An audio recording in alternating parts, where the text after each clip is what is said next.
رب کا فرمان یہ پیارا قرآن، ہمارا قرآن، ہمارا قرآن۔ الحمدللہ رب العالمین والصلاة والسلام علی سید المرسلین، اما بعد فاعوذ باللہ من الشیطان الرجیم، بسم اللہ الرحمن الرحیم۔ اللہم رب اشرح لی صدری ویسر لی امری واحلل عقدۃ من لسانی یفقہوا قولی۔ الصلاة والسلام علیک یا رسول اللہ وعلی آلک واصحابک یا حبیب اللہ۔ الصلاة والسلام علیک یا نبی اللہ وعلی آلک واصحابک یا نور اللہ۔ رمضان المبارک کا پیارا مہینہ جس میں قرآن نازل ہوا، اور وہ قرآن جو کہ ہدایت ہے، پروردگار عز و جل کا کلام ہے، مصطفیٰ کریم علیہ الصلوۃ والسلام نے جس کی تلاوت فرمائی، بلکہ آپ علیہ الصلوۃ والسلام کی زبانی جنہوں نے سنا ان میں سے کتنے ایسے تھے جو حافظ قرآن بن گئے، کتنے وہ ہوئے جو مفسر قرآن ہو گئے، قرآن پاک سمجھنے والے ہو گئے، قرآن پاک سننے والے ہو گئے، قاری قرآن ہو گئے، سبحان اللہ۔ اور پھر دنیا بھر میں کس طرح قرآن مجید فرقان حمید پھیلا۔ اور آپ صلی اللہ علیہ وسلم کا معمول کیا تھا کہ آپ جب رمضان کا مہینہ آتا تو بہت زیادہ کثرت کے ساتھ تلاوت قرآن فرماتے۔ اللہ تبارک و تعالی ہمیں جتنے رمضان کے ایام باقی ہیں، اللہ تعالیٰ اس میں خوب تلاوت قرآن کی سعادت نصیب فرمائے، اور سارا سال بھی ہم تلاوت قرآن کریں، اور جب آئندہ رمضان آئے پروردگار عز و جل ایسا کرے کہ ہم رمضان کے آنے سے پہلے ہی تلاوت قرآن کے ایسے زبردست عادی ہوں کہ پھر ہم روزانہ تلاوت قرآن کرتے چلے جائیں۔ اللہ ہمیں فہم قرآن بھی نصیب فرمائے۔ آئیے قرآن مجید فرقان حمید کی آیات کچھ اپنے پروگرام میں شامل کرتے ہیں۔ پروردگار عز و جل کا ارشاد ہے، بعد اعوذ باللہ من الشیطان الرجیم، بسم اللہ الرحمن الرحیم۔ شہر رمضان الذی انزل فیہ القرآن، رمضان کا مہینہ جس میں قرآن نازل کیا گیا۔ ھدی للناس وبینات من الھدی والفرقان، اس میں ہدایت ہے لوگوں کے لیے اور رہنمائی ہے اور فیصلے کی روشن باتوں پر یہ مشتمل ہے۔ فرقان کہتے ہیں جو حق اور باطل کے درمیان فرق کرنے والی جو بات ہے اسے فرقان کہتے ہیں۔ تو قرآن مجید فرقان حمید کی جو آیات ہیں یہ فیصلہ کن آیات ہیں اور فیصلے کی روشن باتوں پر یہ مشتمل ہے۔ اللہ فرماتا ہے، فمن شہد منکم الشہر فلیصم، تو تم میں جو اس مہینے کو پائے وہ اس کے روزے رکھے۔ ومن کان مریضا او علی سفر فعدۃ من ایام اخر، اور جو مریض ہو یا سفر میں ہو تو اپنی گنتی دوسرے دنوں میں پوری کر لے، اس لیے کہ یرید اللہ بکم الیسر ولا یرید بکم العسر، اللہ تعالیٰ تمہارے ساتھ آسانی کا ارادہ فرماتا ہے، پروردگار عز و جل تمہارے ساتھ تنگی یا سختی کا ارادہ نہیں فرماتا۔ وَلِتُكْمِلُوا الْعِدَّةَ وَلِتُكَبِّرُوا اللَّهَ عَلَى مَا هَدَاكُمْ وَلَعَلَّكُمْ تَشْكُرُونَ، اور تاکہ اس بات پر تم اللہ تعالیٰ کی بڑائی بیان کرو کہ اس نے تمہیں ہدایت دی ہے تاکہ تم شکر گزار بن جاؤ۔ تو اس آیت میں جن باتوں کا بیان ہے، ایک تو یہ کہ رمضان المبارک میں سارے مہینے کے روزے رکھنے ہیں۔ مریض کو جس طریقے سے آپ نے دیگر دارالفتہ اہل سنت کے اور دیگر پروگرامز میں سنا ہوگا کہ کون سے مریض ہیں جن کو روزہ چھوڑنے کی اجازت ہے، تو اگر وہ واقعی ویسا مریض ہے تو روزہ چھوڑ سکتا ہے اور بعد میں اپنی گنتی کو پورا کرے۔ اور اسی طریقے سے مسافر اگرچہ روزہ چھوڑ سکتا ہے، لیکن اس سے پچھلی آیت میں ارشاد ہوا کہ وَأَن تَصُومُوا خَيْرٌ لَكُمْ، روزہ رکھ لو تو تمہارے لیے بہتر ہے، رکھ لینے میں ہی فائدہ ہے، کیونکہ رمضان المبارک کے روزے کا جو ثواب ہے وہ بندہ اگر ساری زندگی بھی روزہ رکھتا رہے تو اس ثواب تک نہیں پہنچ سکتا۔ پھر جب اگلے سال رمضان آئے گا تو اس رمضان کے روزے پہلے ہی فرض ہیں، تو اس رمضان کا جو روزہ اس نے قضا کر دیا، اس کی برکت یہ غیر رمضان میں تو ہو ہی نہیں سکتی۔ اسی لیے رب کریم عز و جل نے ارشاد فرمایا کہ وَأَن تَصُومُوا خَيْرٌ لَكُمْ، روزہ رکھ لو تمہارے لیے بہتر ہے۔ تو مسافر کو اگرچہ چھوڑنے کی اجازت ہوتی ہے، لیکن روزہ رکھ لینے میں فائدہ ہے، رکھنے میں برکت ہے، رکھنے میں رحمت ہے، خیر ہی خیر ہے۔ اللہ تعالیٰ ہمیں سب روزے رکھنے کی سعادت نصیب فرمائے۔ تو اللہ تبارک و تعالیٰ نے جو یہ اجازت دی ہے اور جو یہ اذن عطا فرمایا ہے، تو کیوں؟ اس لیے کہ یرید اللہ بکم الیسر ولا یرید بکم العسر، اللہ تعالیٰ آسانی چاہتا ہے، پروردگار عز و جل تمہیں مشقت میں ڈالنا نہیں چاہتا۔ پروردگار عز و جل ہم پر کریم ہے، رحیم ہے، رحمان ہے، اور بندہ جو مکلف ہے، اللہ تبارک و تعالیٰ نے جو جو عبادات کا ہمیں فرمایا ہے یا جن کاموں کا ہمیں فرمایا ہے، وہ تمام کے تمام کام وہ ہیں جن کی ہم طاقت اور استطاعت رکھتے ہیں، اور جب وہ کام ہماری طاقت یا استطاعت سے باہر ہو جاتا ہے تو اللہ تبارک و تعالیٰ کا حکم بھی اس شخص کے لیے بدل جاتا ہے۔ جیسا ہے کہ وضو کرنا ہے، لیکن جب بندے کے پاس پانی نہ ہو یا بیماری ایسی ہو کہ وہ وضو نہیں کر سکتا تو حکم بدل گیا کہ اب وہ تیمم کر لے۔ اگرچہ غسل فرض ہے لیکن وہ پانی پر قدرت نہیں رکھتا بیماری کی وجہ سے یا کسی وجہ سے، غسل چھوڑ کر تیمم کر لے۔ روزہ رکھنا فرض ہے لیکن روزہ نہیں رکھ سکتا، بعد میں رکھ لے، بعد میں بھی نہیں رکھ سکتا، اتنا شخص بیمار ہے یا اتنی بڑی عمر ہے، اتنے ایجڈ ہیں یا بستر مرگ پر ہے کہ اب اس کے صحت مند ہونے کی کوئی امید ہی نہیں ہے، فدیہ دے دیں۔ 30 روزے ہیں تو 30 فدیہ دے دیں۔ وعلی الذین یطیقونہ فدیۃ طعام مسکین، اگر طاقت نہیں ہے روزے رکھنے کی تو فدیہ دے دیا جائے۔ تو یہ میرے رب عز و جل کی طرف سے اس امت کے لیے آسانیاں ہیں، اس امت سے میرا رب عز و جل محبت فرماتا ہے، اللہ تبارک و تعالیٰ اپنے بندوں سے محبت فرماتا ہے۔ اس کے بعد اگلی آیت میں ارشاد ہوتا ہے وَإِذَا سَأَلَكَ عِبَادِي عَنِّي فَإِنِّي قَرِيب، اے حبیب صلی اللہ علیہ وسلم جب تم سے میرے بندے میرے بارے میں سوال کریں، فَإِنِّي قَرِيب، تو بے شک میں نزدیک ہوں، اور اجیب دعوت الداعِ اذا دعان، میں دعا کرنے والے کی دعا قبول کرتا ہوں جب وہ مجھ سے دعا کرتے ہیں، جب دعا کرتے ہیں میں دعا کرنے والے کی دعا قبول فرماتا ہوں۔ فَلْيَسْتَجِيبُوا لِي وَلْيُؤْمِنُوا بِي لَعَلَّهُمْ يَرْشُدُونَ، تو انہیں چاہیے کہ میرا حکم مانیں اور مجھ پر ایمان لائیں تاکہ وہ ہدایت پائیں۔ اب رمضان المبارک کی اتنی مبارک راتیں، پورے سال میں اگر بات کریں کہ سب سے زبردست ایام کون سے ہیں، سب سے خوبصورت ایام کون سے ہیں، تو ایک رمضان کا مہینہ اور ایک ذی الحجہ کے ابتدائی جو 10 دن ہوتے ہیں وہ، رجب کی پہلی رات، شعبان کی 15ویں رات، 27ویں رجب، یہ چند ایام ہیں کہ جو باقی ایام سے زیادہ مبارک ہیں، مخصوص ہیں۔ اس میں رمضان سب سے زیادہ مبارک سمجھا جاتا ہے، نظر آتا ہے۔ رمضان کی برکت ہی الگ ہے جس کے ساری امت روزے رکھ رہی ہوتی ہے۔ پھر رمضان کی بھی اگر بات کریں تو اس کا جو سب سے آخری عشرہ ہے یہ سب سے زیادہ مبارک ہے، کیونکہ اس میں لیلۃ القدر ہے۔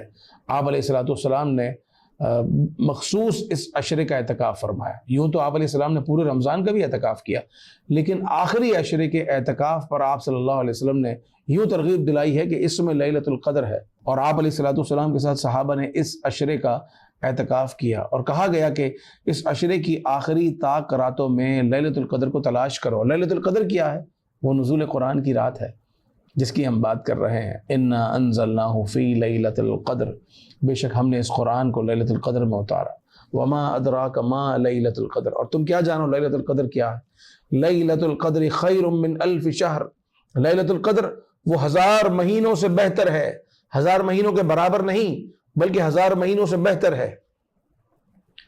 تنزل الملائکۃ والروح فیہا باذن ربہم من کل امر، ملائکہ اترتے ہیں، فرشتے اترتے ہیں، جبریل امین آتے ہیں اپنے پروردگار عز و جل کے اذن سے، اپنے پروردگار عز و جل کے حکم سے۔ سلام ہی حتی مطلع الفجر، سلامتی ہی سلامتی ہے، فجر کے طلوع ہونے تک یہ سلامتی کا سلسلہ رہتا ہے۔ قرآن تو ہم دیکھتے ہیں کہ 23 سال کے عرصے میں نازل ہوا، نبی پاک صلی اللہ علیہ وسلم کے قلب اطہر پر ایک ایک آیت کر کے نازل ہوتی رہی۔ موقع اور مناسبت سے کچھ آیتیں اور کچھ صورتیں مکے میں نازل ہوئی، کچھ صورتیں مدینے میں نازل ہوئی، کچھ راہ مدینہ میں نازل ہوئی، جبکہ قرآن کہہ رہا ہے کہ انا انزلناہ فی لیلۃ القدر، کہ ہم نے اسے لیلۃ القدر میں نازل کیا۔ اس کا مطلب یہ ہے کہ لوح محفوظ سے آسمان دنیا پر جو قرآن آیا وہ ایک ہی باری میں آیا اور وہ لیلۃ القدر میں نازل ہوا۔ یہی معنی ہے شہر رمضان الذی انزل فیہ القرآن، یہی معنی ہے اس آیت کا بھی کہ رمضان کا مہینہ جس میں قرآن اترا۔ تو لوح محفوظ سے آسمان دنیا پر جو آیا وہ رمضان کے مہینے میں نازل ہوا، وہ لیلۃ القدر کی رات میں نازل ہوا، اور پھر آسمان دنیا سے نبی پاک علیہ السلام کے قلب اطہر پر ایک ایک آیت، 2 آیتیں، 5 آیتیں، 10 آیتیں کر کے نازل ہوتی رہیں۔ اور اللہ تبارک و تعالی نے نزول قرآن کی برکت سے اس رات کو کیسا عظیم درجہ دیا، 1000 مہینوں سے زیادہ کی عبادت کا ثواب اس ایک رات کا رکھا ہے۔ میرے آقا صلی اللہ علیہ وسلم ارشاد فرماتے ہیں نا کہ بنی اسرائیل کا ایک شخص کا ذکر حضور نے فرمایا کہ جس نے 1000 مہینے راہ خدا میں جہاد کیا، اور مسلمانوں کو اس سے تعجب ہوا تو اس پر یہ آیت نازل ہوئی کہ انا انزلناہ فی لیلۃ القدر۔ انس بن مالک رضی اللہ تعالیٰ عنہ بیان کرتے ہیں کہ رسول پاک صلی اللہ علیہ وسلم نے ارشاد فرمایا، اللہ تعالیٰ نے میری امت کو شب قدر کا تحفہ عطا فرمایا ہے اور ان سے پہلے کسی کو یہ رات عطا نہیں کی گئی۔ اتنی مبارک رات اللہ تعالیٰ نے ہمیں نصیب فرمائی، نبی پاک علیہ السلام کی برکت سے، آپ صلی اللہ علیہ وسلم کے وسیلے سے اللہ تبارک و تعالیٰ نے ہمیں یہ نصیب فرمائی۔ تو ہم ان ایام کو، ان مبارک راتوں کو ہم ضائع کر دیں، ان مبارک لمحات کو ہم ضائع کر دیں؟ اللہ تعالیٰ نے تو دے دیے چند گھنٹے کہ یہ چند گھنٹے ہیں، ان میں عبادت کر لو، 1000 مہینوں سے زیادہ کا ثواب پاؤ گے۔ اس کے باوجود اگر بندہ ان ساعتوں کو، ان لمحات کو اگر غفلت میں گزار دے تو اس سے بڑی بدنصیبی پھر کس کی ہوگی؟ اور اس پر بھی اللہ تعالیٰ نے کیا کرم فرمایا کہ کوئی ایک رات کو مخصوص نہیں کیا، کہا تاک راتوں میں تلاش کرو۔ اگر ایک رات میں مخصوص کر دیا جاتا اور نافرمان شخص یہ جانتے ہوئے کہ آج کی رات لیلۃ القدر ہے پھر وہ اللہ تعالیٰ کی نافرمانی کرتا، معاذ اللہ شراب پیتا، معاذ اللہ جوا کھیلتا، معاذ اللہ زنا کرتا، یہ جانتے ہوئے کہ آج کی رات لیلۃ القدر ہے، تو اس کا عذاب کتنا سخت ہوتا۔ تو پروردگار عز و جل نے اس کو مخفی رکھا اور کہا کہ شب قدر کو طاق راتوں میں تلاش کرو، کہ جو عبادت کرنے والے لوگ ہیں جہاں ایک رات میں عبادت کرنی ہے وہ 5 راتوں میں کر لیں گے، بلکہ سارا عشرہ ہی عبادت کریں گے۔ جب سارا عشرہ اور سارا رمضان عبادت کریں گے تو ضرور وہ لیلۃ القدر کو بھی پالیں گے۔ اور جو بدنصیب ہے، جو گناہوں کا عادی ہے، وہ گناہوں میں ملوث رہے گا، لیکن اسے نہیں معلوم کہ آج کی رات شب قدر ہے، تو گناہ کرنے کا جو گناہ ہے وہ تو ملے گا، لیکن شب قدر کی بے حرمتی سے اس معنی میں بچ جائے گا کہ شب قدر کی تخصیص نہیں ہے، اسے پتہ نہیں ہے کہ آج کی رات شب قدر ہے۔ پتہ ہو کہ شب قدر ہے اور اس کے بعد گناہ کرے تو کتنا سخت تر ہے۔ تو اللہ تبارک و تعالی ہمیں ان تمام ایام کا ادب کرنے کی توفیق عطا کرے، اور ان تمام راتوں کا بھی اللہ تبارک و تعالی ہمیں ادب کی توفیق عطا کرے۔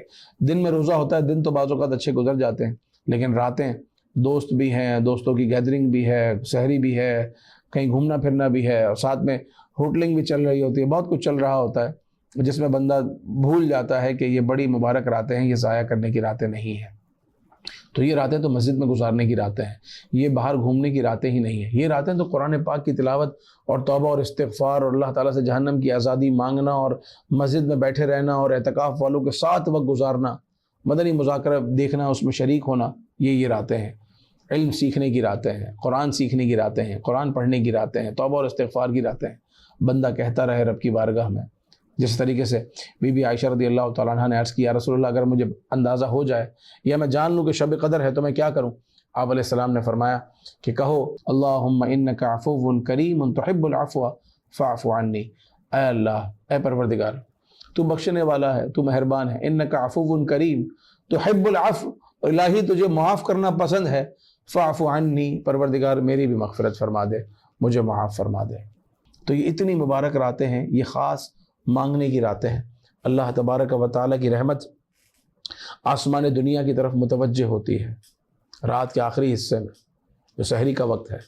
پروردگار عز و جل کی رحمت آسمان دنیا کی طرف متوجہ ہوتی ہے کوئی مانگنے والا، ہے کوئی سائل، اسے عطا کیا جائے، ہے کوئی مغفرت کا طالب، اس کو بخش دیا جائے، ہے کوئی حاجتوں کو مانگنے والا، اس کی حاجتوں کو پورا کیا جائے، اور یہ صدا صبح تک جاری رہتی ہے۔ تو اللہ تبارک و تعالیٰ کی رحمت خود پکار رہی ہوتی ہے کہ بندے مانگ، مغفرت مانگ تو میں تیری مغفرت کر دوں۔ اللہ فرماتا ہے مانگ، اپنی دنیا کی حاجتیں مانگ، جو تیرے حق میں بہتر ہوگا وہ میں تجھے عطا کروں گا۔ خیر مانگ، میں تجھے خیر دوں گا، بھلائی مانگ، میں تجھے بھلائی دوں گا۔ وَإِذَا سَأَلَكَ عِبَادِي عَنِّي فَإِنِّي قَرِيبٌ، اللہ فرماتا ہے میں نزدیک ہوں، میں قریب ہوں، اور اجیب دعوت الداعی اذا دعان، میں پکارنے والے کی پکار سنتا ہوں جب وہ مجھے پکارتا ہے۔ جب دعا مانگنے والا دعا کرتا ہے میں اس کی دعا کو سنتا ہوں، میں اس کی دعا کو پورا کرتا ہوں۔ اسے چاہیے مجھ پر ایمان لائے، مانگتا رہے، دعا کرتا رہے۔ تو دعا یہ عبادت کا مغز ہے، اور ان مبارک راتوں میں پروردگار عز و جل کے قریب ہونے کا ذریعہ ہے۔ جہاں تلاوت قرآن کریں، جہاں آپ تراویح پڑھیں، جہاں آپ قیام اللیل میں شریک ہوں، قیام اللیل میں کھڑے ہوں، وہیں کچھ دیر کے لیے پروردگار عز و جل کی بارگاہ میں اپنے ہاتھوں کو اٹھا لیجئے اور دعا کریں، اللہ تبارک و تعالیٰ سے مغفرت مانگیں۔ تنہائی ہو، اجتماعی دعا کی اپنی برکت ہے، لیکن تنہائی میں بھی دعا مانگیں، اکیلے میں بھی دعا مانگیں، اندھیرے میں دعا مانگیں، بندہ ہو اور پروردگار عز و جل کی رحمت کی طرف ایک آس لگی ہو، اور جو قرآن پاک کی آیات ہے وہ اس کے ذہن میں ہو، اور اللہ تبارک و تعالیٰ سے اس امید کے ساتھ مانگے کہ مانگنے والا وہ خالی نہیں جاتا۔ اللہ تبارک و تعالیٰ ارشاد فرماتا ہے نا کہ قل یا عبادی الذین اسرفوا علی انفسہم لا تقنطوا من رحمت اللہ، اے محبوب صلی اللہ علیہ وسلم آپ فرما دیجئے کہ اے میرے بندوں جنہوں نے اپنی جانوں پر ظلم کیا ہے، لا تقنطوا من رحمت اللہ، اللہ کی رحمت سے مایوس نہ ہونا، نا امید نہ ہونا۔ ان اللہ یغفر الذنوب جمیعا، اللہ سب گناہوں کو بخش دے گا، سب گناہوں کو معاف فرما دے گا۔ تو بندہ رب کی بارگاہ میں حاضر ہو جائے کہ اللہ میں نے اپنی جان پر ظلم کیا، الہی مجھ سے گناہ ہوئے ہیں، مجھ سے غلطیاں ہوئی ہیں، مجھ سے خطائیں ہوئی ہیں، اور میں تیری بارگاہ میں حاضر ہو گیا ہوں، مجھے معاف فرما دے، الہی میری بگڑی بنا دے، میرے کام بنا دے۔ اور یوں اللہ کی بارگاہ میں التجا کرے، پروردگار عز و جل ضرور کرم فرمائے گا۔ وہ بڑا غفور الرحیم ہے، بڑا کریم ہے۔ اللہ تبارک و تعالیٰ اپنی رحمت کا صدقہ نصیب فرمائے، اور رمضان کی ان مبارک راتوں میں اللہ تعالیٰ ہمیں جہنم سے آزادی کا پروانہ ہمارے لیے لکھ دے۔ تو یہ آیتیں ہمیں مزید قریب کر رہی ہیں، اور ان آیتوں میں رمضان المبارک کے احکامات کا بھی بیان ہے۔ چنانچہ آیت نمبر 187 میں ارشاد ہوتا ہے احل لکم لیلۃ الصیام الرفث الی نسائکم ہن لباس لکم وانتم لباس لہن۔